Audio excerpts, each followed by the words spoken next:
আপনার নবী আমার নবীজি মক্কাতুল মুকাররমার মধ্যে বসবাস করেন। নবীজি নবুয়ত প্রাপ্ত হলেন। নবুয়ত প্রাপ্ত হওয়ার পরে আপনার নবী আমার নবীজি ইসলামের প্রচার প্রসার করবেন, উম্মতদেরকে ইসলাম শিখাবেন। দেখেন, আপনার নবী আমার নবীজির বিপক্ষে ছিল আবু জাহেল, ঠিক না বেঠি? আবু জাহেল নবীজির বিপক্ষে ছিল। নবীজি ইসলামের কাজ আস্তে আস্তে করে প্রচার প্রসার করার জন্য নবী আমার কার্যক্রম শুরু করে দিলেন। নবীজি দেখলেন আবু জাহেলের দলের মধ্যে ছিল ইসলামের দ্বিতীয় খলিফা, যিনি হযরতে ফারুক আযম হযরতে ওমর রাদিয়াল্লাহু তাআলা আনহু। তিনি তখনও মুসলমান হন নাই, তিনি তখনও ঈমান আনয়ন করেন না। এত বড় উম্মত, হযরতে ওমরের তরবারির সামনে পৃথিবীর কোনো মানুষের সাহস নাই দাঁড়ানো। হযরতে ওমর রাদিয়াল্লাহু তাআলা আনহুকে আবু জাহেল ডাক দিয়ে বললেন, সৈন্য সামন্তদেরকে একত্রিত করলেন। সৈন্য সামন্তরা মুহাম্মদ সাল্লাল্লাহু আলাইহি ওয়াসাল্লাম নামে যিনি নবী দাবি করছেন, তার কন্যা যদি কেউ এনে দিতে পারো তাহলে আমি তাকে মহা পুরস্কার দিব। একবার জুড়ে বলা যাবে কি নাউযুবিল্লাহ? কেউ কোনো কথা বলে না, না না না, ওনার কল্লা আনা যাবে না। কই কেন? তো ওনার ডান পাশে থাকে হযরতে আবু বকর সিদ্দিক রাদিয়াল্লাহু তাআলা আনহু, ওনার বাম পাশে থাকে হযরতে শেরে খোদা আলী, ওনার সঙ্গে আরেকজন থাকে, ওনার নাম হচ্ছে হযরতে হামজা রাদিয়াল্লাহু তাআলা। ওনার সামনে যাওয়া যাইব না, নবীজির কদমে যাওয়া যাবে না, ওনার সঙ্গে কেউ তলোয়ার দিয়া পারবে না। আল্লাহর পক্ষ থেকে কুদরতি ভাবে ওনাকে পরিচালনা করেন। কেউ যখন রাজি হয় না, হযরতে ওমর তিনি দাঁড়িয়ে গেলেন, তরবারি লইয়া দাঁড়িয়ে গেলেন। জনাব, আমি পারবো, আমাকে আপনি কি দিবেন? পায় তুমি যদি ওনার কল্লা মোবারকটা এনে দিতে পারো তাইলে তোমাকে মহা পুরস্কার দেওয়া হবে।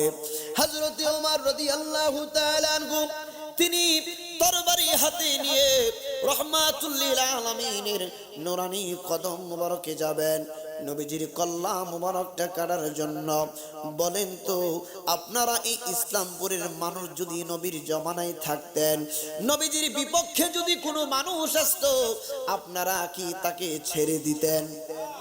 কোশ্চিন কালেও না। কারণ নবীর যাদের অন্তরের মধ্যে নবীজির প্রেম আছে, ভালোবাসা আছে, তারা কখনোই তাদের সামনে তাদের নবীকে সুতা পরিমাণ যদি কোনো কষ্ট দেয়, ইমানদার মুসলমান কখনোই সেটা বরদাস্ত করতে পারে না।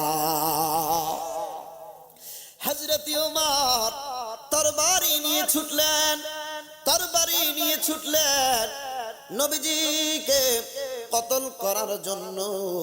নবীজিকে কতল করার জন্য যাইতে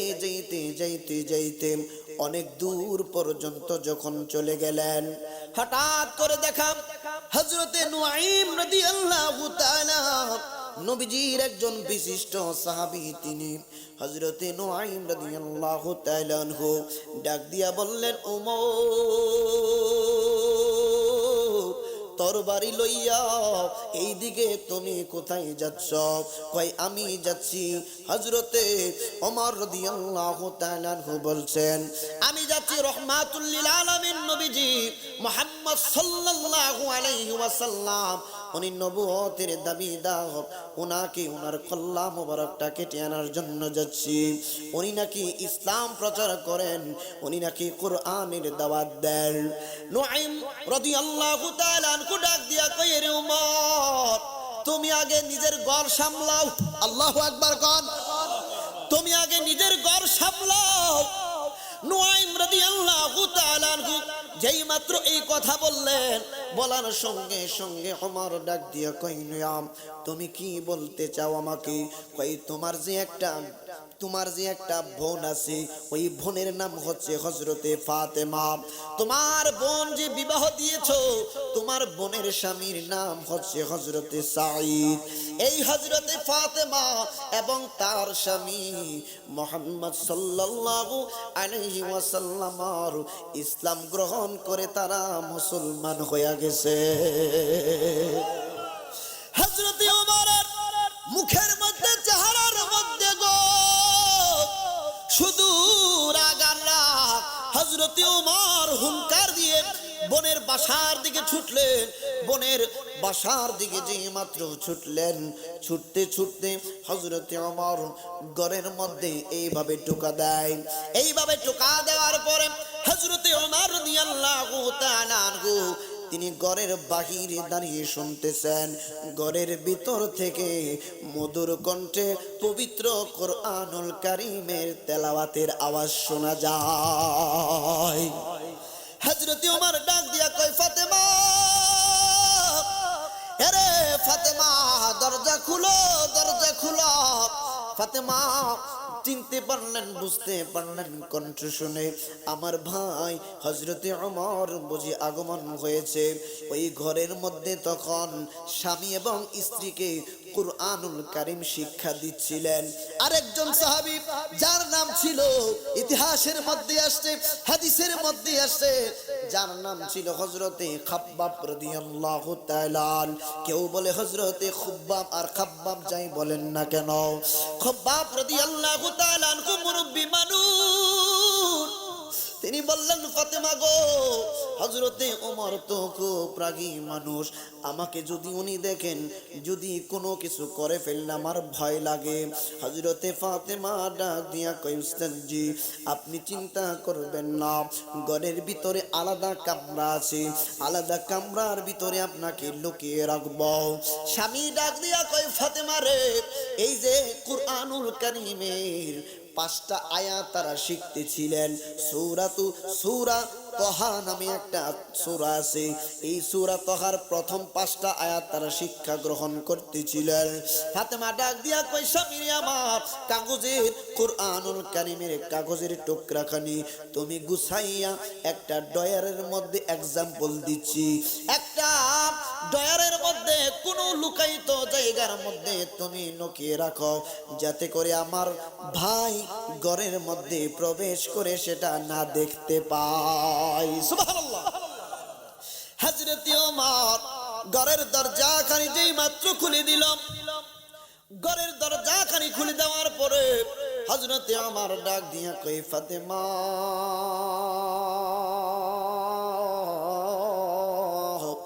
ঘরের বাহির থেকে আমি শ্রবণ করতেছিলাম, তোমরা গুন গুন করে কি তেলাওয়াত করতেছো, পড়তেছো।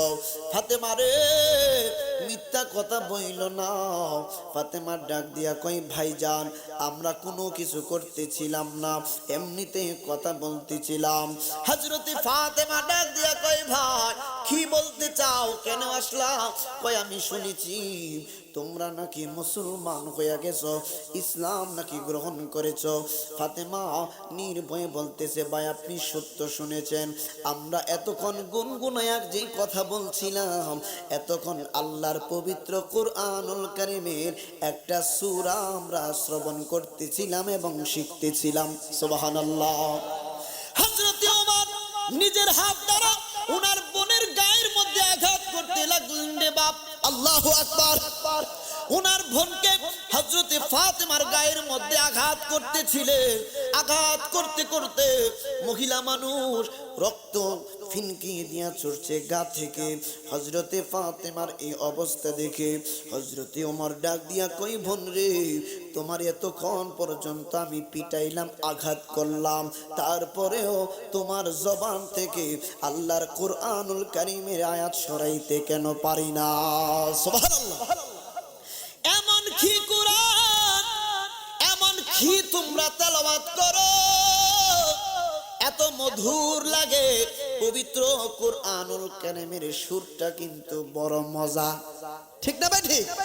পৃথিবীর কোন, আপনি কলেজে পড়েন, ইউনিভার্সিটিতে পড়েন, আপনি স্কুলে পড়েন, আপনি সারাদিন যদি বাংলা একটা বই পড়েন, একটা নেকিও কিন্তু আল্লাহ দান করবেন না।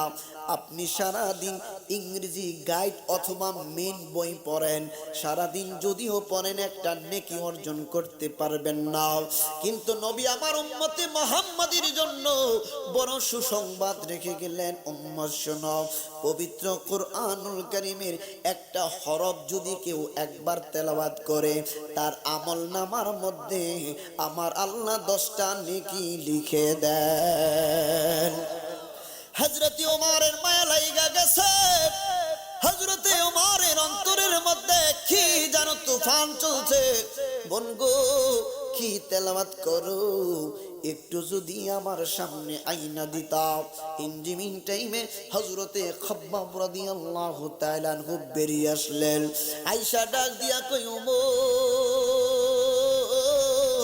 ও ওমর গো, আমি দেখেছি গতকাল রাহমাতুল লিল আলামিন নবীজি খানায়ে কাবার মধ্যে দোয়া করতেছিলেন। কয় কি দোয়া করতেছিলেন? কয় রাহমাতুল লিল আলামিন নবীজি দোয়া করতেছিলেন, আল্লাহ আবু জাহেল এর মধ্য থেকে যে কোনো একজনকে তুমি হেদায়েত দান করে দাও, ইসলামের জন্য তাদের একজনকে তুমি আমার পক্ষে এনে দাও।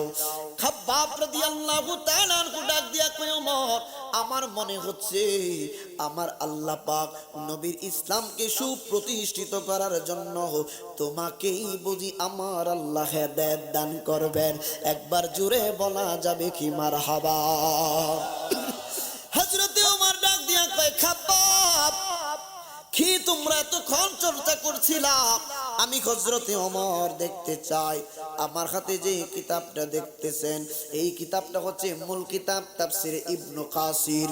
আল্লামা ইবনে কাসির রাহমাতুল্লাহি আলাইহি বড় চমৎকার ব্যাখ্যা করেছেন, তাফসীর করেছেন। আমি সংক্ষিপ্তভাবে আপনাদের সামনে তুলে ধরছি রে বাপ। আমার বন্ধুরা, বাবারা, যেই মাত্র কুরআনুল কারীমের আয়াতের যেই খাতাটা ছিল, মানে एग्जांपल, ওই জমানায় তো এইরকম খাতা ছিল না। উদাহরণ হিসেবে যেই টুকরোর মধ্যে গাছের খালের মধ্যে কোরআনের আয়াত লিখে রাখতো, গাছের ছাল বাকলের মধ্যে কোরআনের আয়াত লিখে রাখতেন। হযরত ওমরের সামনে যেই মাত্র ইনজিমিন টাইমে পবিত্র কোরআনুল কারীমের আয়াত নিয়ে আসলো, যেই মাত্র আনা হলো, পাঠ করা হচ্ছে, বড় চমৎকার ভাবে পাঠ করতেছেন। তাহা মা আনজালনা আলাইকাল কুরআন লিতাশকা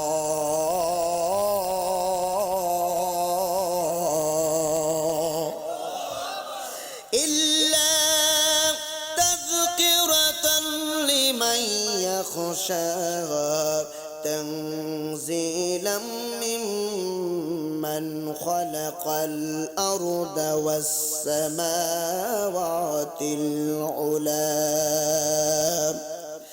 الرحمن على العرش استوى। একবার জুড়ে বলা যাবে কি মারহাবা? হযরত ওমরের সামনে যেই মাত্র আয়াতে কারিমাগুলা পড়লো, হযরত ওমরের ভিতরে উলটপালট হয়ে যাচ্ছে।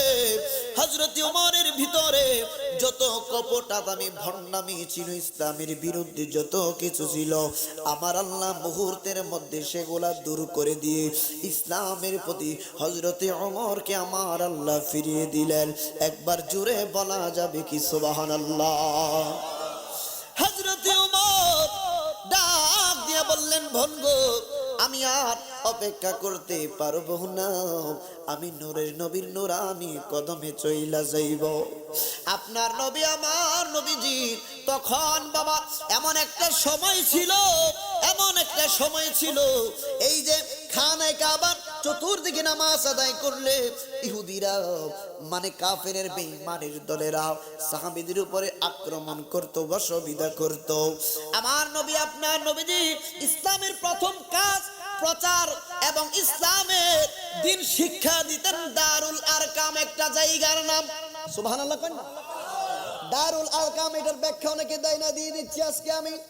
দারুল আল আরকাম, সাফা মারওয়া যে পাহাড়টা, সাফা পাহাড় থেকে যারা হজ করেছেন তারা জানেন, সাফা পাহাড় থেকে মারওয়া পাহাড়ে যাইতে দেখবেন ডান দিকে একটা উঁচু বড় জায়গা আছে। এই যে বড় জায়গাটা হচ্ছে দারুল আরকাম। আরকাম একজন সাহাবীর নাম ছিল, আরকাম একজন সাহাবীর নাম ছিল। আর দারুন মানে ঘর, মানে আরকামের ঘর। ওই জায়গার মধ্যে আপনার নবী আমার নবীজি দ্বীন শিক্ষা দিতেন সাহাবীদেরকে, ইসলামের প্রচার প্রসার ওই জায়গার মধ্যে করতেন। নামাজের সময় হইলে ওই জায়গার মধ্যে নবীজি ইবাদত করতেন, সমস্ত সাহাবা কেরাম ইবাদত করতেন। হযরতে ওমর তিনি তরবারি লইয়া নবীর কদমের দিকে যাচ্ছেন। হযরতে ওমর কাছাকাছি যখন চলে যাচ্ছে, আমাকে নির্দিষ্ট সাবজেক্ট দিয়েছেন, কিন্তু বাপ সাবজেক্টের দিকে আস্তে আস্তে করে আমি প্রবেশ করব, কোনো অসুবিধা আসেনি। একটু গুছায় নিয়ে আলোচনাটা। হযরতে ওমর রাদিয়াল্লাহু তাআলা তিনি তরবারি নিয়ে নবীজির কদম মোবারকে যাচ্ছেন ইসলাম গ্রহণ করার জন্য। নবীজির এক পাশে হযরতে আলী বসে আছে, আরেক পাশে হযরতে আবু বকর, আরেক পাশে হযরতে হামজা রাদিয়াল্লাহু তাআলা। হযরতে ওমর যেই মাত্র তরবারি লইয়া নবীর কাছাকাছি চলে আসলেন, হামজা ডাক দিয়া বললেন, নবী গো,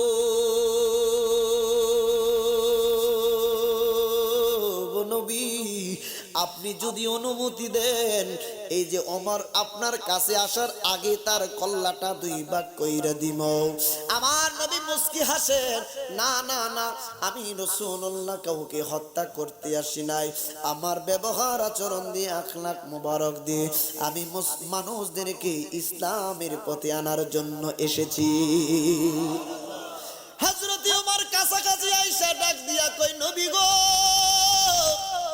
আমি আজকে আপনাকে কষ্ট দেওয়ার জন্য আসি নাই, নবী গো আপনি দয়া করে আমাকে কালিমা পড়াইয়া মুসলমান বানায়া দেন। একবার জুড়ে বলা যাবে কি মারহাবা। ইসলাম এমনিতে আসে নাই। হযরত ওমর যেই মাত্র নবীর পক্ষে চলে আসলেন, নবীজির দোয়া আমার আল্লাহ কবুল করে নিলেন। নবীজি বললেন, শোনো, আস্তে আস্তে করে ইসলামের প্রচার প্রসার করতে হবে। ইন দ্য মিন টাইমে মানুষগুলা বলতে লাগলো, এই পবিত্র কোরআনের আয়াতগুলা মুহাম্মদ সাল্লাল্লাহু আলাইহি ওয়াসাল্লাম নিজে নিজে বানান, নাউযুবিল্লাহ, নিজে নিজে বানান, এগুলা আল্লাহর পক্ষ থেকে কোনো আয়াতে কারিমা হইতে পারে না। আপনার নবী আমার নবীজির যখন নামে এই রটা মানে খারাপ মন্তব্য করতে লাগলো, আমার আল্লাহর পক্ষ থেকে একটা সিদ্ধান্ত আসলো, ইয়া রাসূলুল্লাহ, নবী গো, সমস্ত জিন জাতি এবং মানুষ জাতি যারা আমি আল্লাহর কোরআনুল কারীমকে অস্বীকার করে, তাদের সকলকে একত্রিতভাবে বলার জন্য বলেন, তারা যাতে একত্রিত হয়ে কোরআনের মতো এমন একটা কোরআন যদি বানাইতে পারে, তাদেরকে আমি আল্লাহর পক্ষ থেকে চ্যালেঞ্জ হয়ে গেল। কাফের সমস্ত মানুষগুলা যারা ইসলামের বিপক্ষে তখন ছিল, বলেন তো আল্লাহর কোরআনের মতো কোরআন কি বানানো সম্ভব নেই? কোশ্চিন কালেও সম্ভব না, মুমকিন নেই হয়। খুব পবিত্র কোরআনুল কারীম বানানো সম্ভব না। ইনজিমিন টাইমে তারা যখন অস্বীকার করল, আমার আল্লাহ ডাক দিয়ে বললেন, নবী গো, নবী তাদেরকে বলেন পুরা কোরআন তারা আনা লাগবে না, তারা শুধুমাত্র পবিত্র কোরআনের মধ্যে হতে 10টা সূরার মতো যাতে 10টা সূরা বানিয়ে দেখায়। 10টা সূরার মতো, যেমন 10টা সূরা যদি বানাইতে পারে, দেখেন তাদের প্রতি আমার আল্লাহ চ্যালেঞ্জ শুনলেন। তারা কেউ পারে নাই, কিয়ামত পর্যন্ত তারা পারবে না। আপনার নবী আমার নবীজির কাছে আল্লাহর বাণী আসলো, নবীজি গো, তারা যেহেতু 10টা সূরার মতো 10টা সূরা আনতে পারবে না, আপনি তাদেরকে বলেন ছোট্ট একটা সূরা, সূরাতুল কাউসার। সূরাতুল কাউসার, ইন্না আ'তাইনাকাল কাউসার ফাসাল্লি লিরাব্বিকা ওয়ানহার, ইন্না শানিআকা হুয়াল আবতার। এই আয়াতে কারিমা, এই সূরাটা হচ্ছে বেজুর সূরা, মানে তিনটা আয়াতে কারিমা। তারা যদি এই তিনটা বেজুর সংখ্যক আয়াতের শেষের দিক দিয়া একটা মাত্র আয়াত যদি জোড়া লাগাইতে পারে, জোড়া লাগাইয়া যদি মিল করতে পারে, 4 লাইন করতে পারে, তাদের প্রতি আমি আল্লাহর পক্ষ থেকে চ্যালেঞ্জ করে দিলাম। ওই জায়গার মধ্যে খানায় কাবার চতুর্দিকে ওই আশেপাশে উকাজ নামে একটা বাজার ছিল, সবাই জানেন কম বেশি। ওই বাজারের মধ্যে মেলা হইতো প্রতি বছর। উটগুলা, দুম্বাগুলা, ভেড়াগুলা বিক্রি করা হতো। আরেকটা কাজ করা হইতো রে বাবা, খুব মনোযোগ দিবেন, ইসলাম তো এমনিতে আসে নাই। ওই জায়গার মধ্যে বড় বড় কবিগণ আসতেন, বড় বড় কবিগণ আসতেন। সিরাত ইবনে হিশামের মধ্যে আসতেন বড় বড় কবিগণ আসতেন। বড় বড় কবিগণ আইসা তারা আরবি ভাষায় বড় বড় কবিতা লিখতেন। প্রতিযোগিতা হইতো, কে বেশি পরিমাণ, সবচেয়ে বেশি ফার্স্ট কে হয়েছে নির্ধারণ করা হতো, তাকে বড় বড় পুরস্কার দেওয়া হতো। সমস্ত কবিদের নিকট থেকে সবচেয়ে বড় কবি যিনি ছিলেন, ওনার নাম ছিল ওলীদ বিন মুগীরা। ওলীদ বিন মুগীরা ছিল সবচেয়ে বড় কবির বাপ। সিরাত ইবনে হিশামের মধ্যে চমৎকার কথা, ওলীদ বিন মুগীরা সবচেয়ে বড় কবি।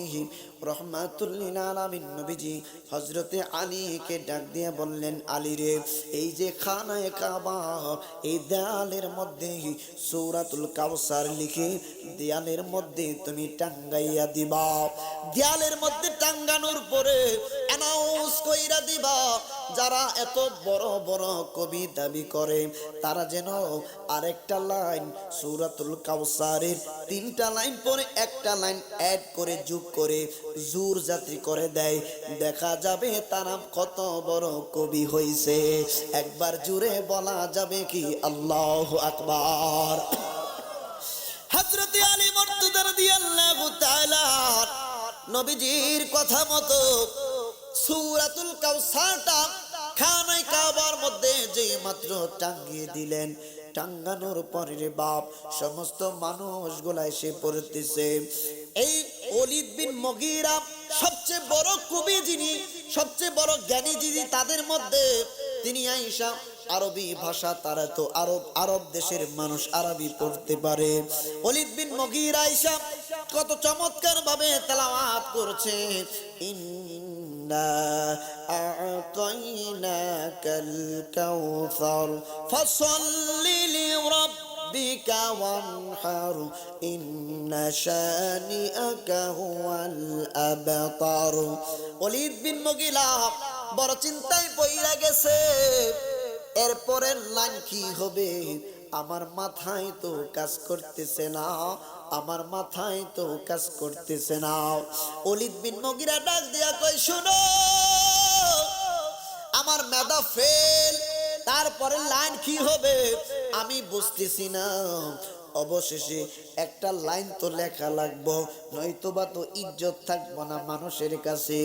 অবশেষে একটা লাইন তিনি লিখে দিলেন। কি বললেন লাইনের মধ্যে জানেননি? তিনি বললেন, লাইসা হাযা মিন কালামিল বাশার, এই কালামগুলা কখনোই মানুষের বানানো হতে পারে না। সুবহানাল্লাহ। এই কালামগুলো, এই আয়াতগুলো পৃথিবীর কোনো মানুষ বানাই নাই। এই আয়াতগুলা পৃথিবীর কোনো মানুষের হতে পারে না। এই আয়াতে কারিমাগুলা স্বয়ং রব্বুল ইজ্জতের, স্বয়ং রব্বুল আলামিনের কালামুল্লাহ। মহান রব্বুল ইজ্জত বড় চমৎকার ভাবে মানুষের হেদায়েতের জন্য দুনিয়ার মধ্যে পবিত্র কুরআন পাঠাইয়া দিলেন। ইঞ্জিনিয়ারিং টাইমে ইসলামের কাজ চলতে লাগলো বাপ, ইসলামের কাজ চলতে লাগলো। আমরা কোন রাষ্ট্রের মধ্যে বসবাস করি, আপনার জবান থেকে আপনার ভাই আপন ভাই নিরাপদ থাকতে পারে না, আপনার জবান থেকে আপনার হাত থেকে অপর মুসলমান নিরাপদ থাকতে পারে না। আপনার সাথে অনেকের সাথে কথা বললে হিসাব করে কথা বলতে হয়, মাথার মধ্যে রাগ উঠে যায়, রক্ত উঠে যায়। কথা বলার আগে অনেকে ওরান্দার নিয়ে নেয়, কথা বলার আগে অনেকে লাঠি নিয়ে নেয়। ও জালালি হুজুর, কথা বলার আগে মেজাজ নষ্ট করে ফেলে, গরম করে ফেলে। না না না, এটা মুসলমানের চরিত্র হতে পারে না। এই কথা বলুন, ঠিক না বেঠে? এটা মুসলমানের আচরণ হতে পারে না। কথা বলবেন নম্র ভাষায়, কথা বলবেন ভদ্র ভাষায়, কথা বলবেন। শিক্ষিত সমাজের মধ্যে যত যুবকরা বসবাস করো, শুধু ইংরেজি পটপট করে বললেই শিক্ষিত হওয়া যায় না। একটা কৃষককে যদি আমেরিকার ময়দানে 3 বছর থাকার জন্য দেওয়া হয়, 3 বছর পরে এসে বাংলাদেশের মধ্যে সেও কিন্তু ইংরেজিতে কথা বলতে পারে। এই কথা বলুন, ঠিক না বেঠে? সৌদি আরবে চলে যান, 1 বছর থাকার পরে অনর্গল আরবিতে কথা বলা যায়। তাহলে বোঝা গেল ভাষা, আপনি যদি ভাষা শিক্ষা গ্রহণ করেন, ভাষা শিক্ষা করা মানে আপনি জ্ঞানী হতে পারেন না। ভাষা হচ্ছে একটা, প্রত্যেকটা রাষ্ট্রের নির্দিষ্ট একটা মাতৃভাষা আছে, ওই ভাষার উপরে তারা কথা বলবে, এটাই স্বাভাবিক। কিন্তু সবচেয়ে বড় জ্ঞানী হলো ওই ব্যক্তি জিনার কাছে, জিনার অন্তরের মধ্যে আমার আল্লাহ এবং তার রাসূলের মহব্বত সবচেয়ে বেশি। ঠিক না বেঠে? হযরতে ওমর রাদিয়াল্লাহু তাআলা সমাজ ব্যবস্থা দেখেন। আজকে আমরা নিজের ছেলেকে বিবাহ করাবো, নিজের ছেলের জন্য মেয়ে খুঁজতে যায় বিবাহ করানোর জন্য। দেখে নিজের ছেলে ইটালি প্রবাসী, নিজের ছেলে ইউরোপ কান্ট্রিতে থাকে, নিজের ছেলে আমেরিকাতে থাকে, নিজের ছেলে লন্ডনে থাকে। মেয়ে খুঁজতে যাই, লন্ডনওয়ালা কোনো বাড়ি আসেনি। ঠিক না ভাই? মেয়ে খুঁজতে যাই, মেয়ের বাবা বড় শিল্পপতি কিনা, আমার ছেলে এত লক্ষ লক্ষ টাকার মালিক, কিন্তু আমার ছেলেকে আমি গরিব করে বিবাহ করাইব না।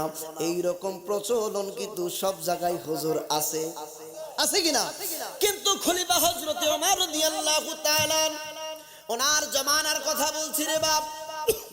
খলিফা হযরতে ওমর রাত্রি বেলা অর্ধ জাহানের বাদশা, প্রত্যেকটা ফ্যামিলি, প্রত্যেকটা জায়গা মানুষগুলা দিন এনে দিন খায়, কোন মানুষগুলা উপোস থাকে, কোন মানুষগুলা কষ্ট করতেছে। হযরতে ওমর রাত্রিবেলা যখন সকলে ঘুমায়া যাইতো, হযরতে ওমর ইসলামের দ্বিতীয় খলিফা, রাষ্ট্রের প্রধান, তিনি আমিরুল মুমিনিন। আজকে আমরা ন্যূনতম যদি মেম্বার হয়ে যায় অথবা চেয়ারম্যান হয়ে যায়, তাইলে আমার মতকে এদিকে হয়তো বানাই, আমাদের দিকে আছে। একটু চেয়ারম্যান হয়ে গেলে কি কিসের খবরদারি, যার যার মতো করে চলো। আমার কি করো, বাড়ি বাড়ি গিয়ে আমার খোঁজ খবর নেওয়ার কোনো দরকার নাই। কিন্তু অর্ধ জাহানের বাদশা এত বড় একজন খলিফা, তিনি মানুষের বাড়ি বাড়ি গিয়ে খোঁজ নেন। সমস্ত মানুষগুলা ঘুমিয়ে গেল। হযরতে ওমর রাদিয়াল্লাহু তাআলা ওনার খাদেমকে লইয়া রাত্রিবেলা গভীর রজনীতে গেলেন। তিনি যাইতে যাইতে যাইতে যাইতে একটা পল্লীর ভিতরে ঢুকলেন। সমস্ত পল্লীর ভিতরে তাঁবুগুলা, ভিতরের বাতিগুলা নিভানো, কিন্তু একটা তাঁবুর ভিতরে এখনো পর্যন্ত বাতি জ্বলে। ওমর ডাক দিয়া কই, খাদেম, সমস্ত তাঁবুর বাতিগুলা বন্ধ, একটা তাঁবুর বাতি কেন এখন জ্বালানো, প্রদীপ কেন এখনো জ্বালানো?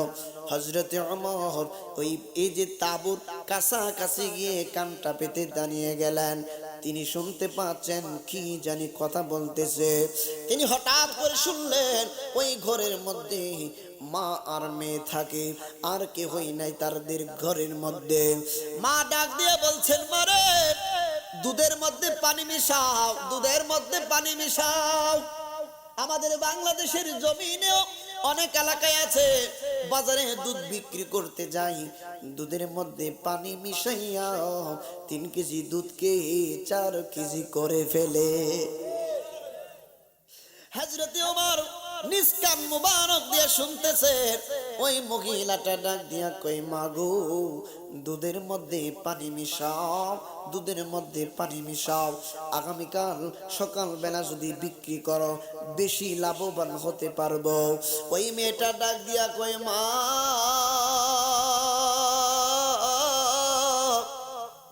তুমি যেই কথা বলতেছো মাগো, দুধের মধ্যে পানি মিশাইলে মানুষের সাথে বেঈমানি করা হবে।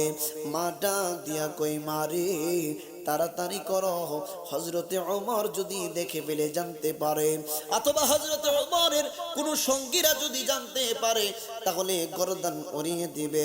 ওই মেয়েটা ডাক দিয়ে বলতেছেন মারে হযরতে ওমরকে তুমি ভয় পাচ্ছ, হযরতে ওমর হয়তোবা দেখতেছে না, কিন্তু যিনি উপরে থাকেন মানে উপরে ইশারা দিয়ে বলছেন, যিনি মহান স্রষ্টা আল্লাহ রাব্বুল আলামিন তিনি কিন্তু দেখতেছেন গো মা। কিয়ামতের ময়দানে আল্লাহর দরবারে কিন্তু একদিন না একদিন জবাব দিতে হবে, ঠিক না বেঠি? একদিন না একদিন কবরে চলে যেতে হবে, একদিন না একদিন আমাকে আপনাকে হাসরের ময়দানের মধ্যে আল্লাহ রাব্বুল আলামিনের দরবারে জবাব দিতে হবে, ঠিক না বেঠি? ও তোর পিছে পিছে ঘুরছে সমর, পিছে পিছে ঘুরছে সমর, কোন দিন জানি তোর হবে সমর জারি। দেখ না মন ঝাঁক মারিয়ে দুনিয়াদারি, দেখ না মন ঝাঁক মারিয়ে দুনিয়াদারি। ভাই বন্ধু আর আপন জনা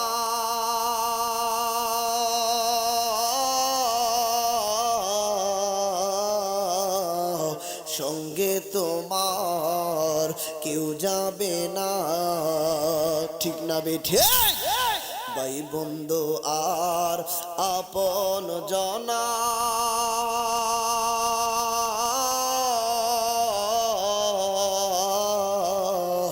সঙ্গে তোমার কেউ যাবে না। ও তুমি আইসো একা যাইবা একা, আইসো একা যাইবা একা, সঙ্গে তোমার কেউ রবে না। দেখ না মন ঝাঁক মারিয়ে দুনিয়াদারি, ঠিক না বেঠি? কন্যাটা ডাক দিয়া কই মা হযরতে ওমরের হাত থেকে তুমি বেঁচে যাইবা, কিন্তু যিনি তোমাকে সৃষ্টি করেছেন মাগো উনি তো দেখতেছেন একদিন না একদিন ওনার দরবারে তোমাকে জবাবদিহিতা করতে হবে। হযরতে ওমর খাদেমকে ডাক দিয়া বললেন, এক খাদেম এই জায়গাটুকু একটু চিহ্ন দিয়ে রাখো, খেয়াল করে রাখো, আগামীকাল এই ফ্যামিলি সম্পর্কে আমি হযরতে ওমর অনেক ব্যবস্থা নিব। আমি হযরতে ওমর একটা সিদ্ধান্ত নিয়েছি। যখন রাত্রিবেলা চলে গেলে হযরতে ওমর রাদিয়াল্লাহু তাআলা আনহু তিনি ফজরের নামাজ আদায় করলেন। ফজরের নামাজ আদায় করার পরে নবীজির সাহাবা کرام যারা ছিলেন, হযরতে আমিরুল মুমিনিন হযরতে ওমর রাদিয়াল্লাহু তাআলা আনহু কিছু সংখ্যক মানুষদেরকে লইয়া ওনার সন্তানদেরকে লইয়া বাসার মধ্যে চলে গেলেন। যাইয়া বলতেছেন, শুনো তোমরা ঘরে কে আছো? কয় আছি হুজুর। আমিরুল মুমিনিন আপনি বললেই তো আমরা চলে যাইতাম, আপনি কষ্ট করে কেন আসছেন? হযরতে ওমরের সন্তানদের দিকে লক্ষ্য করে বললেন, শোনো তোমরা বলো এই কন্যাটাকে তোমরা কে বিবাহ করবা? অথচ ওই কন্যার বাবা দুনিয়ার মধ্যে বেঁচে নাই। ওই কন্যাটা এমন হত দরিদ্র, ওই কন্যাটা তিন বেলা খাইতে গেলে বড় কষ্ট লাগে, কিন্তু অর্ধ জাহানের বাদশার সন্তানের সঙ্গে বিবাহ দেওয়ার সিদ্ধান্ত নিয়েছেন। আমার ডাক দিয়া কই বাবা তোমাদের মধ্যে কে বলো এই মেয়েটাকে বিবাহ করবে? বড় ছেলেটা ডাক দিয়া কই বাবা আমি তো বিবাহ করেছি, আমার স্ত্রী আছে, আমার ছোট ভাইকে করাইয়া দাও। কই ঠিক আছে। এমজি মিল টাইমে সন্তানের সঙ্গে যখন তার বিবাহ হয়ে গেল, শুধু তাই নয় রে বাবা, ইসলামের প্রথম মুজাদ্দিদ কিতাবের নামটা বলে দিচ্ছে ফাতহুল বারি শারহু সহিহুল বুখারী। ফাতহুল বারি শারহু সহিহুল বুখারীর মধ্যে আসছে ইসলামের প্রথম মুজাদ্দিদ ছিলেন ওমর ইবনে আব্দুল আজিজ। ওমর ইবনে আব্দুল আজিজ রাদিয়াল্লাহু তাআলা আনহু, হযরতে ওমর রাদিয়াল্লাহু তাআলা আনহুর বংশের মানুষ তিনি। সুবহানাল্লাহ। তার সন্তানের ঘরে একটা মেয়ে হয়েছিল। কি মেয়ে? তার ঘরে মেয়ে হয়েছিল, তার ঘরের সন্তান ওমর ইবনে আব্দুল আজিজ। জোরে বলুন সুবহানাল্লাহ। আহা, কথায় কথায় মনে হয়ে যায়, জানি না বলতে পারবো কিনা। সামনের দিকে যান। হযরতে ওমর রাদিয়াল্লাহু তাআলা আনহু কত ভালোবাসতেন নবীজির আহলে বায়াতগণকে, নবীজির সাহাবীগণকে কত ভালোবাসতেন। তাদের সঙ্গে কত, নবীজির আহলে বায়াতের সঙ্গে তাদের কত মধুর সম্পর্ক ছিল। নবীজির সন্তান মানে নবীজির আদরের নাতি, নবীজির আদরের নাতি ইমামে আলী মাকাম ইমাম হুসাইন রাদিয়াল্লাহু তাআলা আনহু। তিনি কি করলেন রে বাবা, খেলা চলে কোনো একটা কারণে তিনি বলে ফেললেন, আব্দুল্লাহ ইবনে ওমর রাদিয়াল্লাহু তাআলা আনহু বললেন, গোলামের বেটা গোলাম, গোলামের বেটা গোলাম। আব্দুল্লাহ ইবনে ওমর তিনি খেপে গেলেন, হুসাইন কি বলো?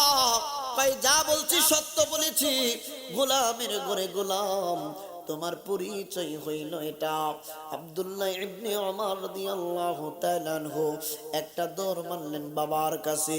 রানিং প্রেসিডেন্ট ওনার বাবা, বাবা ইমাম হুসাইন রাদিয়াল্লাহু তাআলা, হযরত আলী মুর্তজা রাদিয়াল্লাহু তাআলা আনহু সন্তান হযরত ইমাম হুসাইন আমাকে গোলামের বেটা গোলাম বলে তোহমত দিয়েছে গো বাবা, এটার বিচার চাই। তুমি তো রানিং প্রেসিডেন্ট, তোমার কাছে আমি বিচার দিলাম, তুমি বিচারটা করতে হবে।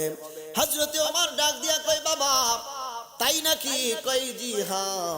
কয় বিচার যদি করতে হয় সর্বপ্রথমে হযরতে আলীর দরবারে কথাটা পৌঁছাইতে হবে, তিনি তো তার গার্ডিয়ান।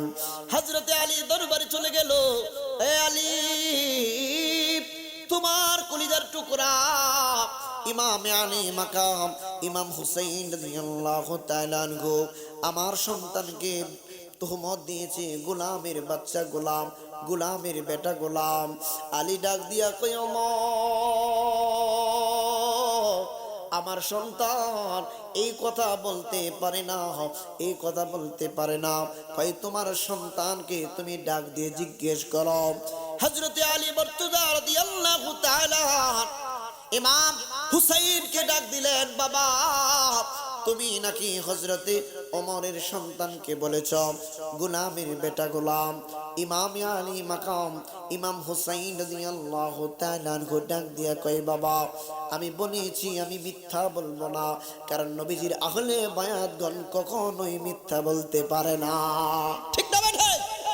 নবীজির আহলে বায়াত ইমাম আলী মাকাম ডাক দিয়া বললেন, বাবা আমি বলেছি গো বাবা, আমি বলেছি, মিথ্যা বলবো না।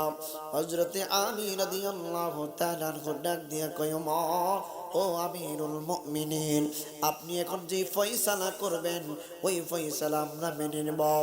হযরতে ওমর ডাক দিয়া কয়, আলী, আলী গো, আগামী জুমার নামাজের পরে, আগামী জুমার নামাজের পরে মসজিদের নববীর মধ্যে সমস্ত সাহাবা কেরাম উপস্থিত থাকবেন। সমস্ত সাহাবা কেরামের উপস্থিতিতে আগামী জুমা নামাজের পরে তোমার সন্তানের সম্পর্কে বিচারের ফয়সালা করা হবে। একবার জুড়ে বলা যাবে কি আল্লাহু আকবার। ইমাম আলী মাকাম ইমাম হুসাইন রাদিয়াল্লাহু তাআলা আনহুর বিরুদ্ধে পৃথিবীর কোনো মানুষ পর্যন্ত কেন, পৃথিবীর কোনো মানুষ পর্যন্ত কেন, সৃষ্টি জগতের কোনো ব্যক্তি ইমাম হুসাইনের বিরুদ্ধে যেতে পারে না। দেখেন বাবা, ইমাম আলী মাকাম ইমাম হুসাইন রাদিয়াল্লাহু তাআলা আনহুকে বলা হলো, শোনো, আগামী জুমার নামাজের সময় তোমরা উপস্থিত থাকবা, তোমার বাবা থাকবে, জুমার নামাজের পরে সমস্ত সাহাবীদের সামনে এটার ফয়সালা করা হবে। ইমাম হুসাইন ডাক দিয়া কয়, ঠিক আছে, আমরা উপস্থিত থাকব। ইঞ্জিমিন টাইমে সময় যখন গনিয়ে আসলো, সময় যাইতে লাগলো, সামনে কি চলবে আলোচনা না বন্ধ হয়ে যাবে? চলবে। আমি মানে এশার নামাজের পরে প্রধানদের মধ্যে প্রথম বক্তা, মানুষ জমানোর আলোচনা একরকম, মানুষ জমানোর পরে আলোচনা আর একরকম। বাপ এই আলেম ওলামা সিভিলে আছেন আপনারা, if you don't mind please, আমি ম্যাক্সিমাম মাহফিলে কিন্তু আমি কোরআন হাদিসের কথাই বেশিরভাগ বলি, কিন্তু অনেক সময় হাদিসের মানাগুলা অর্থগুলা বাংলাতে সমুদ্র কণ্ঠে বললে মানুষগুলো আসে, ঠিক না বাবা? এভাবে আসে, কষ্ট। জালালি হুজুর খুব কষ্ট করে, উনিও অসুস্থ, 3 ঘন্টা আমার জন্য ওই হুমায় চত্বর না, হুমায় চত্বর অপেক্ষা করেছেন। আল্লাহ রাব্বুল আলামিন ওনার হায়াতের মধ্যে বরকত দান করুক, আমিন বলেন। ওনাকে পূর্ণ সুস্থতা দান করুক, আমিন বলেন। ইমাম হুসাইন জুমার নামাজে আমিরুল মুমিনিন হযরতে ওমর রাদিয়াল্লাহু তাআলা আনহু তিনি জুমার নামাজের মধ্যে উপস্থিত হয়ে গেলেন। জুমার নামাজে মাত্র পড়া হলো, জুমার নামাজ পড়ানোর পরে হযরতে ওমর রাদিয়াল্লাহু তাআলা আনহু ডাক দিয়া বলেন, আলী গো, জুমার নামাজ শেষ হয়ে গেছে, তোমার সন্তান ইমাম হুসাইন কোথায়? এই যে সমস্ত সামনের কাতারের ইমামের জায়গায় নিয়ে আসেন, সামনের দিকে নিয়ে আসেন। হযরত ইমাম হুসাইন ডাক দিয়া কয়, আমিরুল মুমিনিন, আমি ইমাম হুসাইন, লাব্বাইক, হাজির হাসি, হাজির হাসি। হযরত ওমর ডাক দিয়া কয়, হুসাইন, ও হুসাইন, সমস্ত সাহাবীদের সামনে আপনি একটু বলেন, আমার সন্তানকে আপনি কি বলেছেন? ইমাম হুসাইন ডাক দিয়া কয়, আমিরুল মুমিনিন, আমি আপনার সন্তানকে বলেছি গোলামের বেটা গোলাম, গোলামের বেটা গোলাম। সমস্ত সাহাবা কেরাম শ্রবণ করেছেন। শ্রবণ করার পরে হযরতে ওমর রাদিয়াল্লাহু তাআলা আনহু বলছেন, ও নবীর সাহাবীরা, তোমরা কি শুনতে পেরেছো? কয়, আমরা শুনতে পেরেছি। ইমাম হুসাইন রাদিয়াল্লাহু তাআলা আনহু উনি আমার সন্তানকে তহমত দিয়েছে গোলামের বেটা গোলাম। এখন ভরা মজলিসের মধ্যে ইমাম হুসাইন রাদিয়াল্লাহু তাআলা আনহুর ব্যাপারে ফয়সালা হবে, বিচার হবে। নবীজির সাহাবীদের মধ্যে কান্নার একটা রুল পইরা গেছে। নবীজির এক একজন সাহাবীর চক্ষু মুবারক দিয়া পানি। হযরতে ওমর রাদিয়াল্লাহু তাআলা আনহু জিজ্ঞেস করলেন, ও নবীর সাহাবীরা, আমি ইমাম হুসাইনের ব্যাপারে ফয়সালা করার জন্য আসছি, আপনাদের চোখের মধ্যে কেন পানি দেখা যায়? সমস্ত সাহাবীরা ডাক দিয়া কই, আমিরুল মুমিনিন, ও আমিরুল মুমিনিন, ইমাম হুসাইন রাদিয়াল্লাহু তাআলা হযরত ইমাম হাসান হচ্ছেন জান্নাতি যুবকদের সরদার, সমস্ত জান্নাতি যুবকদের সরদার। ওনারা যদি কষ্ট পায় তাইলে দয়াল নবীজি কষ্ট পেয়ে যাবেন, আর দয়াল নবী যদি কষ্ট পান তাহলে আমার আল্লাহ পর্যন্ত কষ্ট পেয়ে যাবেন। ও আমিরুল মুমিনিন, ইমাম হুসাইনের কলিজায় আঘাত করা যাবে না, কষ্ট দেওয়া যাবে না। কয়, কি বলতে চান হুজুর? ইমাম হুসাইনের কলিজায় যাতে কোনো আঘাত না লাগে গো আমিরুল মুমিনিন। হযরতে ওমর তিনিও তো নবীজির একজন জবরদস্ত জলিলুল কদর সাহাবী, তিনিও তো এই কথাটা জানেন, কারণ নবীজি তো বলে গেছেন ইমাম হাসান এবং হুসাইন জান্নাতের যুবকদের সরদার হবে। এখন হযরতে ওমর পর্যন্ত ইমামে হুসাইনের কলিজায় আঘাত দিবেন না, এটাই হলো বাস্তব কথা। হুসাইন ডাক দিয়ে কই, বাবা হুসাইন, তুমি যেই কথা বলেছো আমাকে গোলামের বেটা গোলাম বলেছ, এই কথাটা কি ভরা মজলিসের মধ্যে লিখে দিতে পারবে? ইমাম হুসাইন কয়, যেহেতু জবান দ্বারা বলেছি লিখে দিতে কোনো অসুবিধা নাই। সুবহানাল্লাহ। নবীজির আহলে বায়তের অনেক মর্যাদা, শুধু তাই নয় বাবা, হাক দিয়ে বলে যায় বেশি বেশি বেশি বেশি করে দুরূদ পড়বেন, কারণ জালালি হুজুর জানে সুনানু তিরমিজি শরীফের হাদিসের মধ্যে পাবেন আপনার নবী আমার নবীজি বলেছেন, আমাকে স্বপ্নে যদি কেউ একবার দেখে তার জন্য জাহান্নামের আগুন হারাম হয়ে যাবে।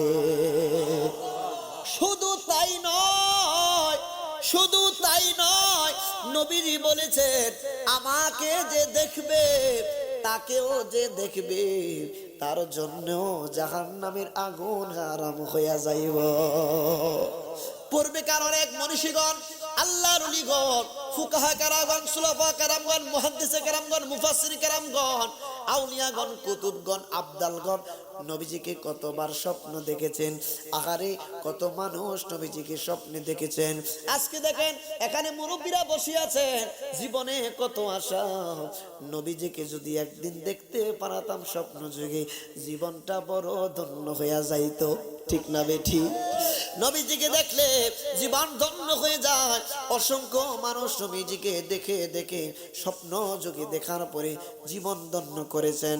আর ঘুম থেকে উঠে উঠে কান্না জড়িত কণ্ঠে শায়েরের ভাষায় এইভাবে বলেছে, ও গো মায়ার নবী গো তুমি প্রেম শেখায়া কোথায় লোকাইলা বলুন, ও গো মায়ার নবী গো তুমি প্রেম শেখায়া কোথায় লোকাইলা, আমরা কেমনে যাব তোমার কাছে নবী, কেমনে যাব কাছে নবী, স্বপ্নে এসে বলো না তুমি প্রেম শেখায়া লোকাইলা বলুন, ও গো মায়ার নবী গো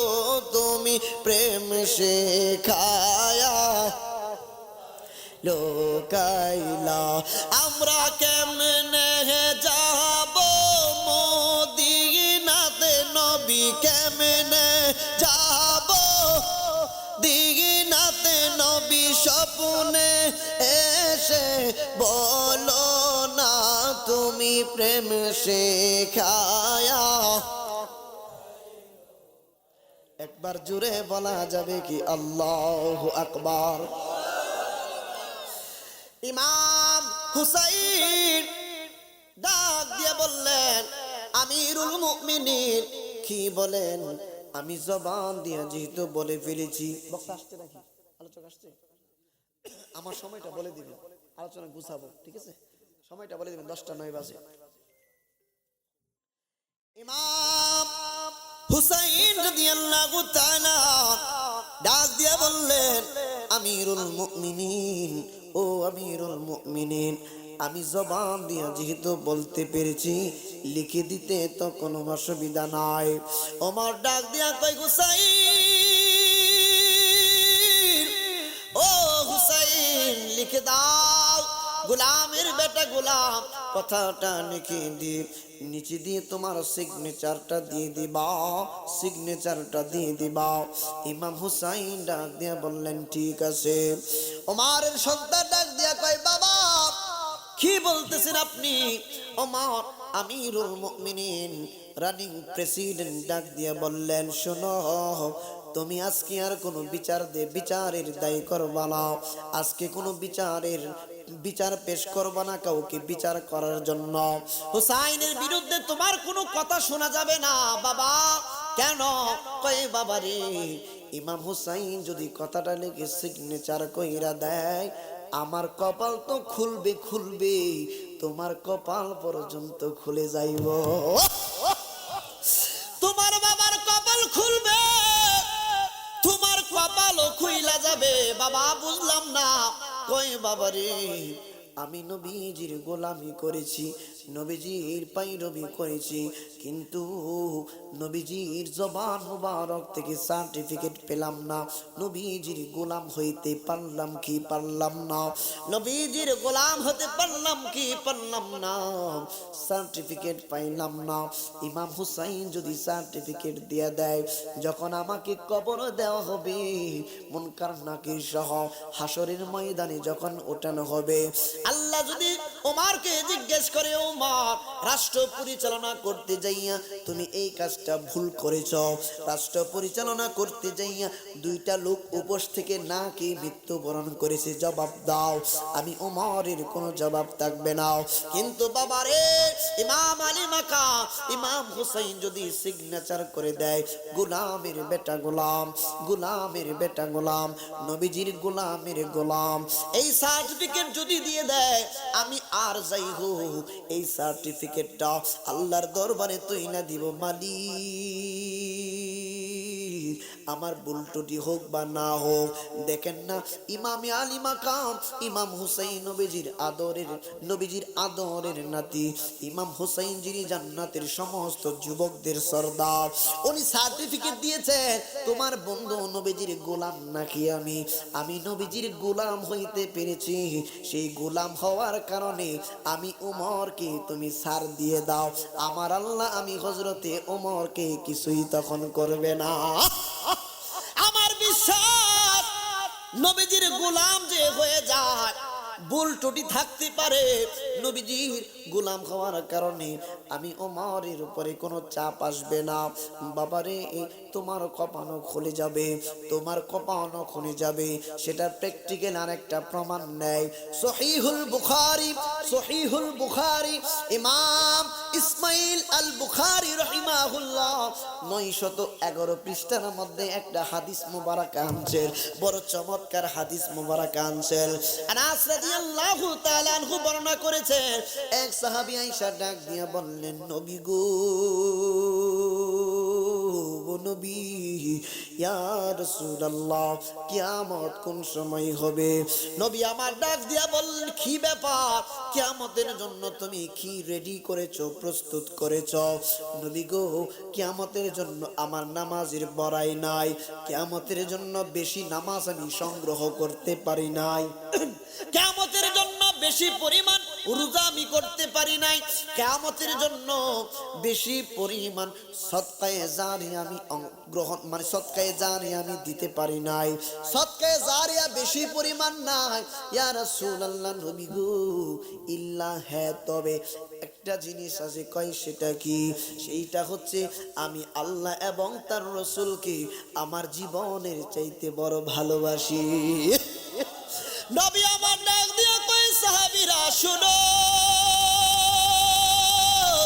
আমি নবী বলে দিলাম। মদিনার মধ্যে নবীজি ভাষণ দিচ্ছে, নবীজি ডাক দিয়া বললেন, আমি রাসূলুল্লাহকে অন্তর থেকে যে বেশি ভালোবাসবে, আমি রাসূলুল্লাহকে যে ভালোবাসবে, কিয়ামতের ময়দানে আমি রাসূলুল্লাহর সঙ্গে তার হাসর হবে। সুবহানাল্লাহ। হযরতে আনাস ডাক দিয়া কই, এ মদিনাবাসী শোনো, মদিনার মধ্যে এত মানুষের মধ্যে এত আনন্দ জীবনে আমি কোনোদিন দেখি নাই। বুখারী রওয়ায়াত বলছি।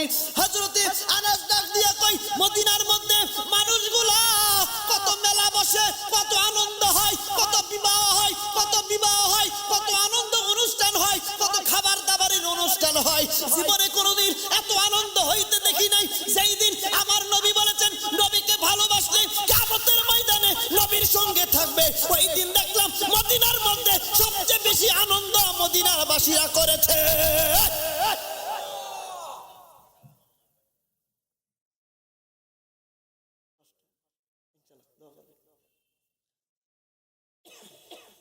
জোরে বলুন না মারহাবা। আপনি কি বলেন? আপনি মনে করছেন আমি 5 ওয়াক্ত নামাজ পড়ি, 30 দিন রমজান মাস আসলে রোজা রাখি, দান সদকা করি, ইত্যাদি ইত্যাদি নফল ইবাদত করি, আপনি মনে করছেন আপনারা জান্নাতে যেতে পারবেন? আপনি কি গ্যারান্টি দিতে পারবেন আমি জান্নাতে যেতে পারবো? আপনি ফজরের নামাজ আদায় করলেন, বলতে পারবেন আমার ফজরের নামাজ কবুল হয়েছে? আপনি জুহর পড়েছেন, বলতে পারবেন আপনার জুহরের নামাজ কবুল হয়েছে? আপনি কোনো ইবাদতের ব্যাপারে গ্যারান্টি দিতে পারবেন না, কিন্তু একটা গ্যারান্টি নবীজি দিয়েছেন, উম্মত তোমার জানের চাইতে যদি আমি রাসূলুল্লাহকে ভালোবাসতে পারো তাহলে বুঝবা তুমি ঈমানদার, আর ঈমানদারদের জন্যই তো আল্লাহ জান্নাত বানাইছে। আর জোরে বলুন না সুবহানাল্লাহ। আপনি আজকে দেখেন নবীজি কদমে কদমে কিভাবে নেকি হাসিল করা যায় নবীজি শিক্ষা দিয়েছেন। মানুষ হাঁটবে, বাজারে যাবে, মুরব্বি সামনে পড়বে, মুরব্বীদেরকে যুবকরা সালাম দিবে, সালাম দিলে নেকি হয়ে যাবে, যিনি সালামের জবাব দিবে তিনারও নেকি হয়ে যাবে। রাস্তা দিয়ে হাঁটবেন, ইস্তেগফার করবেন, নেকি হয়ে যাবে। মসজিদে যত কদম রেখে রেখে আপনি নামাজ আদায় করতে যাবেন, প্রতি কদমে কদমে ফেরেশতারা সওয়াব লিখতে থাকবে, সওয়াব লিখতে থাকবে। এখন দেখেন আমি আপনি যত চুপচাপই থাকি না কেন, পৃথিবীর এমন কোন জায়গা দেখেন না কেন, আপনি বাংলাদেশের মধ্যে, ইসলামপুরের মধ্যে আপনি যদি এই যে ধান ক্ষেতের মধ্যে বসে থাকেন, সওয়াব আল্লাহ দিবেন না। আপনার ঘরের মধ্যে বসে থাকলে সওয়াব দিবে না, কিন্তু মসজিদের ভিতরে যতক্ষণ বসবেন ততক্ষণ ফেরেশতারা সওয়াব লিখতেই থাকবে।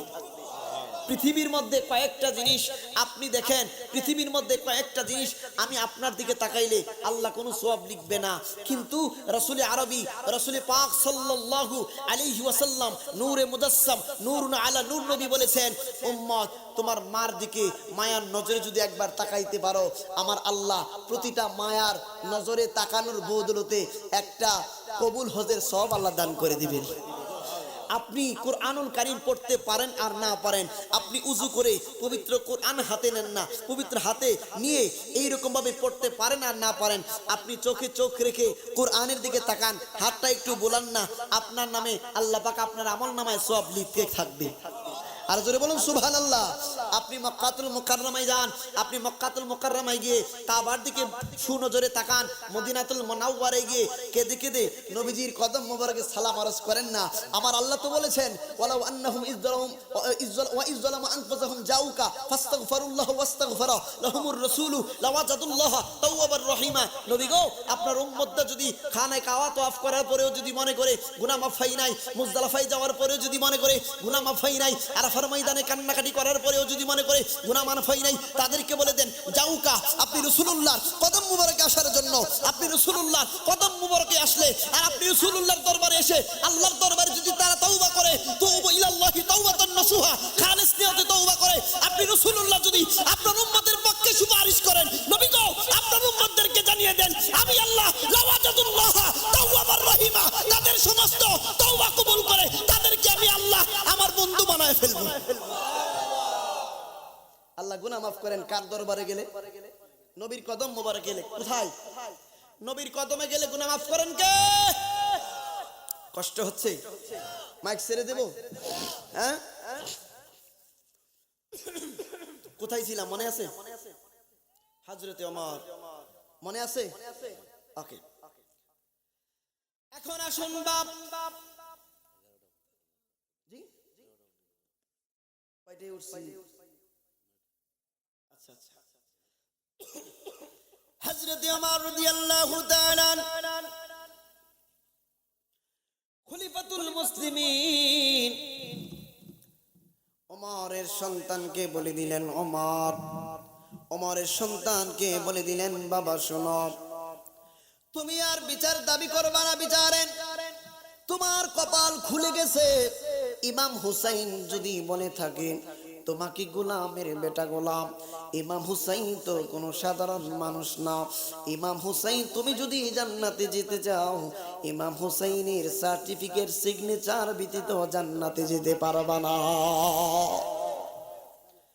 ওই বংশে আসলেন ইসলামের প্রথম মুজাদ্দিদ, ইসলামের প্রথম মুজাদ্দিদ, ইসলামের সংস্কারক। উনি চমৎকার কথা, উনি দুনিয়া থেকে যখন বিদায় গ্রহণ করবেন, ফাতহুল বাড়ির মধ্যে আসছে, ওনার সন্তানকে ধরে ডাক দিলেন, সমস্ত সন্তানগুলো একসাথে হয়ে গেল, সমস্ত সন্তানগুলো একসাথে হয়ে যাওয়ার পরে ওনার সন্তানদেরকে বলছেন, বাবা আমি যখন যেদিন মারা যাব আমার কাছে নবীজির বরকতময় কিছু বস্তু আছে, ওই বরকতময় বস্তুগুলা আমার কাফনের ভিতরে, মুখের ভিতরে, চোখের ভিতরে দিয়া দিবা।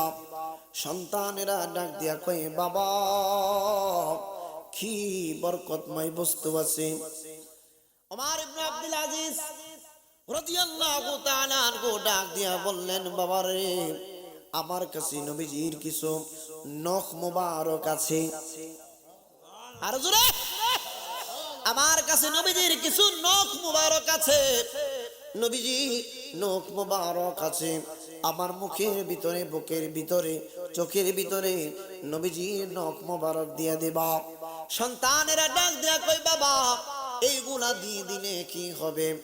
ওমর ইবনে আব্দুল আজিজ রাদিয়াল্লাহু তাআলা ডাক দিয়ে বললেন, শোনো, আমি যখন কবরে চলে যাব, মুনকার নাকির যখন আসবে, রহমান নামক ফেরেশতা যখন আসবে, আমি বান্দার কবরের মধ্যে যখন তারা ফেরেশতারা চলে আসবে, আমার মুখের ভিতরে, চোখের ভিতরে, আমার কাফনের ভিতরে যখন এই নখ মুবারক গুলা, নবীজির নুরানি নখ মুবারক গুলা দেখবে, আমি ওমর ইবনে আব্দুল আজিজের কোনো ভয় থাকবে না। কারণ নবীজির এই পবিত্র বরকতময় নখ মুবারকের খাতিরে আমার আল্লাহ আমাকে মহা সম্মানিত করবে। কত বিশ্বাস, কত বিশ্বাস! শুধু তাই নয়, আপনারা অসুস্থ হলে ডাক্তারের কাছে যান, ট্রিটমেন্ট করান, ডাক্তারের কাছে যান, সিলেট শহরের মধ্যে চলে যান, বড় MBBS ডাক্তার দেখান, পরীক্ষা নিরীক্ষা করার পরে আপনারা ট্রিটমেন্ট গ্রহণ করেন। নাপা খান, হয়তোবা বড় বড় প্যারাসিটামল খান, হয়তোবা অ্যান্টিবায়োটিক ট্যাবলেট দেয়, অথবা সিরাপ দেয়, কিন্তু নবীজির চুল মুবারক উম্মে সালমা রাদিয়াল্লাহু তাআলা আনহার নিকটে ছিল রে বাপ।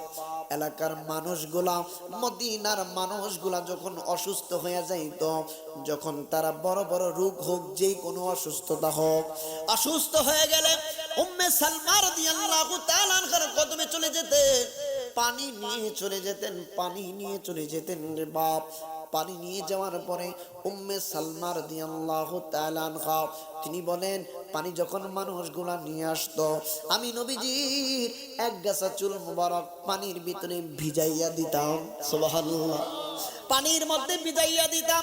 আজকে এখানে যত বড় আলেম, যত বড় মুহাদ্দিস, যত বড় শাইখুল হাদিস, যত বড় MBBS ডাক্তার, যত বড় মানুষ আপনি হন না কেন, BCS ক্যাডার হন না কেন, রাষ্ট্রের প্রধান হন না কেন, MP হন না কেন, মন্ত্রী হন না কেন, আপনার চুলটা যদি এই যে গ্লাসের ভিতরে ভিজিয়ে আপনার বিবিকে দেন, পানিটা খেয়ে নাও, বিবি বলবে, তোমার মন্ত্রীগিরি তুমি বাহিরে গিয়ে দেখাও, তোমার চুল ভেজা পানি আমি খেতে পারবো না, এই চুল ভেজা পানি খাওয়া আমার জন্য হারাম।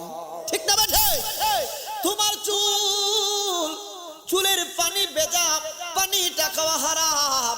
আপনি আমি যতই মূল্যবান হই না কেন, চুলের পানি কিন্তু কেউ খেতে যাবে না, চুলের পানিটা সবাই ফেলে দিবে।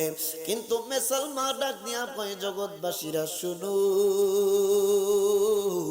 মানুষ রোগ আক্রান্ত হইয়া আমার কাছে পানি নিয়ে আসতো, পানির পাত্র নিয়ে আসতো, আমি নবীজির চুল মুবারক, এক গাছা চুল মুবারক ভিজাইয়া দিতাম, এই পানিগুলা তারা পান করত।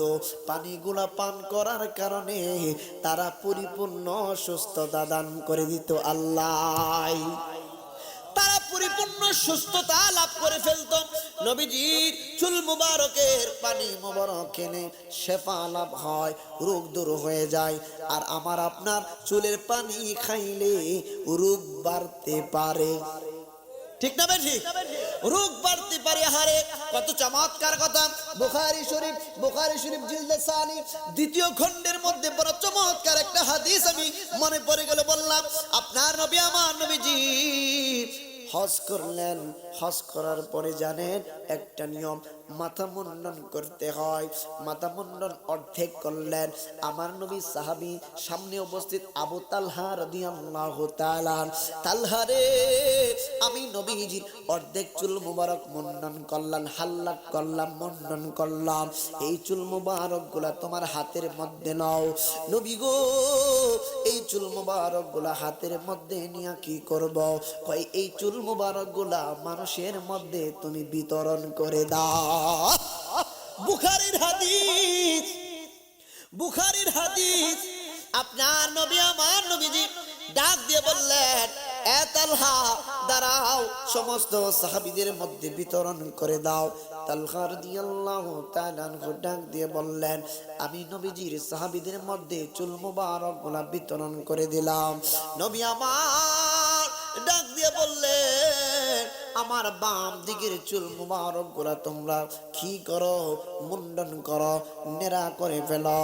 নবী আমার বাম দিকের চুল মুবারক গুলা যে মাত্র নেড়া করে ফেললেন, নবীজি আবার ডাক দিলেন, হে তালহা, এই নাও চুল মুবারক গুলা। নবী গো, এই চুল মুবারক গুলা দিয়ে আমি আবার কি করব? তালহা রে, প্রথমবারের মতো এই চুল মুবারক গুলা তুমি মানুষের মধ্যে বিতরণ করে দাও। আজকে এই মাহফিলের মধ্যে যত বড় বড় মেহমান আসুক না কেন, তাদের চুলগুলা যদি সেলুনের, সেলুনই তো বলে, সেলুনের মধ্যে গিয়ে কাটা হয়, এই চুলগুলা যদি বাসার মধ্যে যে পুটলা বেঁধে আপনি যখন বাসার মধ্যে নিয়ে আসবেন, আপনার আপন বিবি সন্তানদেরকে বলবেন, বাবারা রে, ও বিবি, এই চুলগুলা যত্ন সহকারে রাখো, তোমার কাছে বড় ভালো হবে। বিবি বলবো, ফাইজলামি করার আর জায়গা পাইছো না, দুষ্টামি করার আর জায়গা পাইলা না, তোমার চুলগুলা আমি কি করব? চুলগুলা দেখবেন ভালো জায়গায় ফেলবে না, চুলগুলা অত্যন্ত নোংরা জায়গার মধ্যে ফেলে দেবে।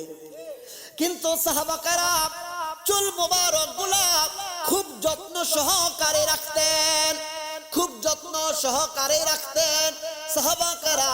নবীজির চুল মুবারক গুলা বিতরণ করতে করতে যার কাছে যতটুকু পরিমাণ ছিল ততটুকু পরিমাণ রেখে দিলেন বরকত হিসেবে, বরকত হিসেবে। নবী আমার কেমন নবী, আমি আপনি কেমন নবীর কেমন উম্মত।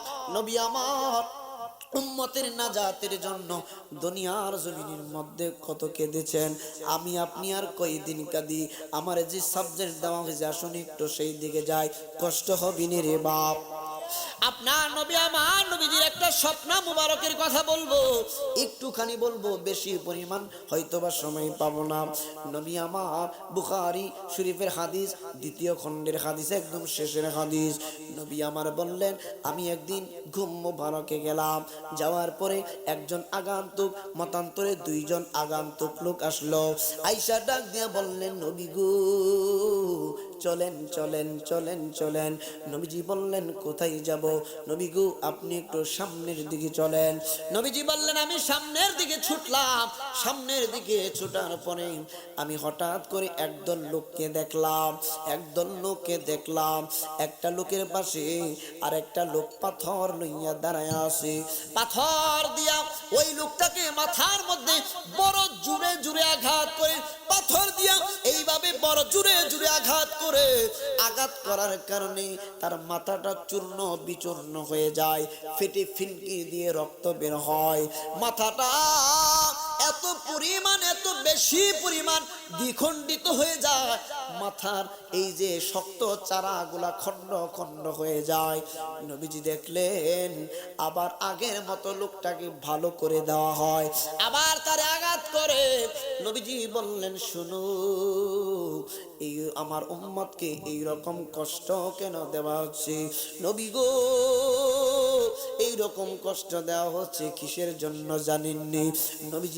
নবীজি জানেন, কিন্তু হাদিস আকারে আসতে হবে। জিজ্ঞেস করলেন, নবী গো, এরা হচ্ছে আপনার ওই সকল উম্মত যাদের সামনে যখন মসজিদের মধ্যে আজান হয়ে যাইত, মসজিদের মধ্যে আজান হয়ে যাইত, মসজিদের মধ্যে আজান হয়ে যাওয়ার পরে ফরজ নামাজগুলা তারা আদায় করতো না, তরক করত।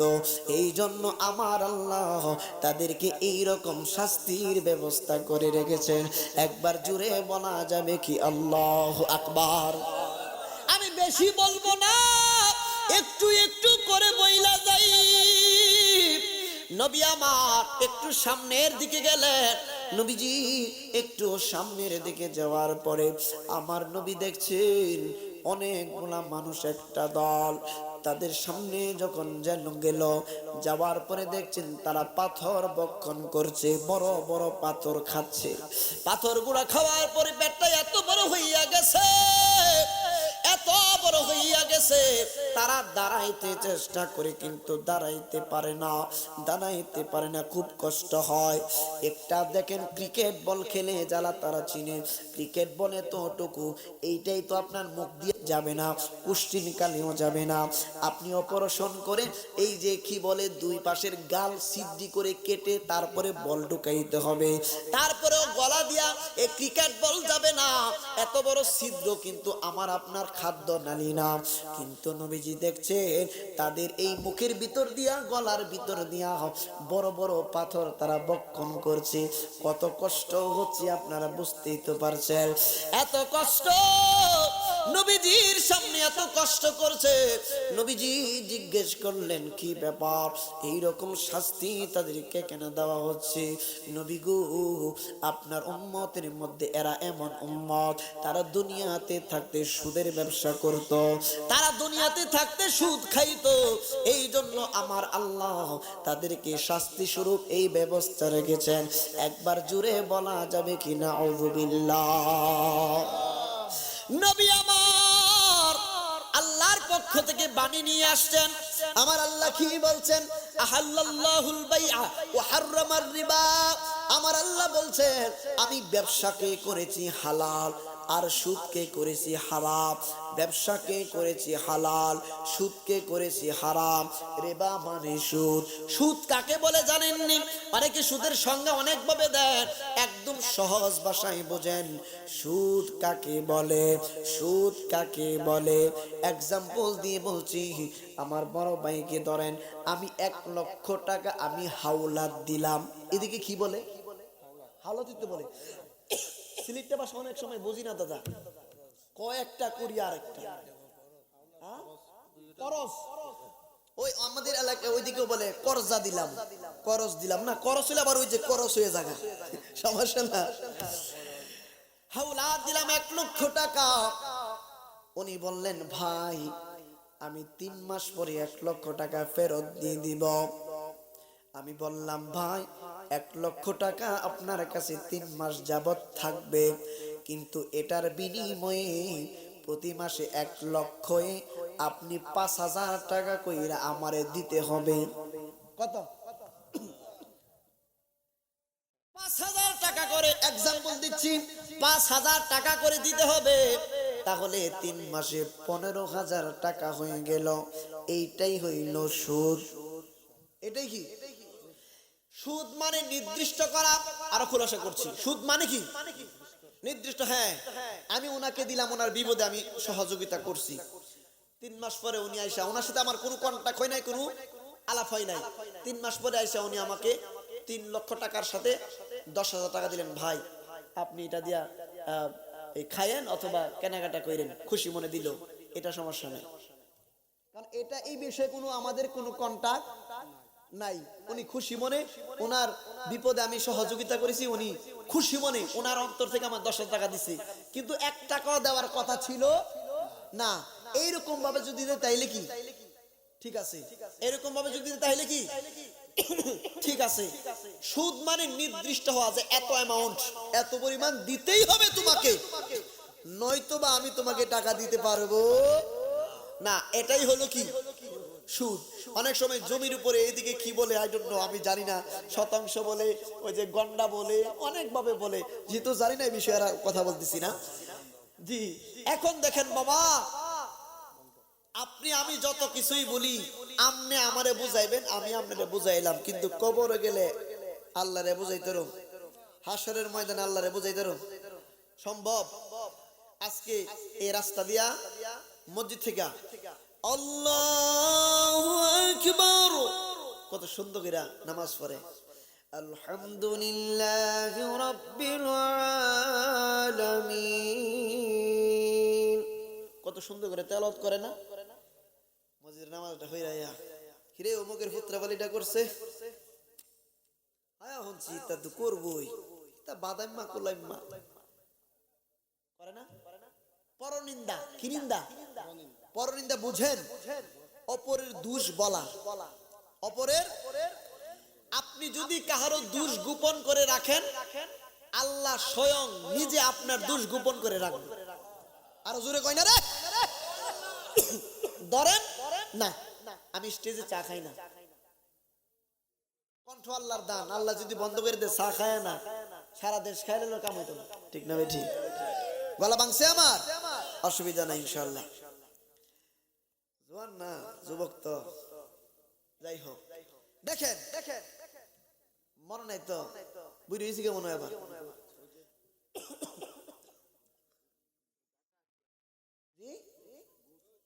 আচ্ছা না এখন যেটা বলতেছিলাম আর কি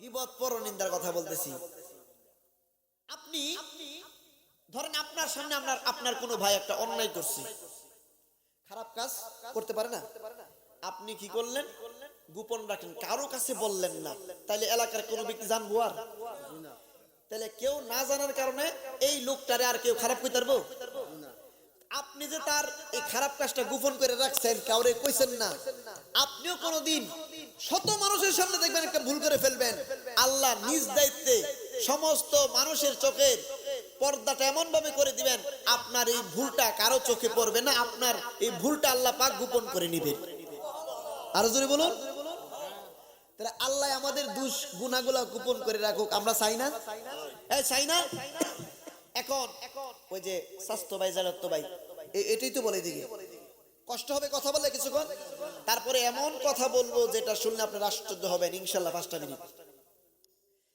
সত্য কথা বলবেন আপনারা ধরেন আপনারা 3 ভাই কয় ভাই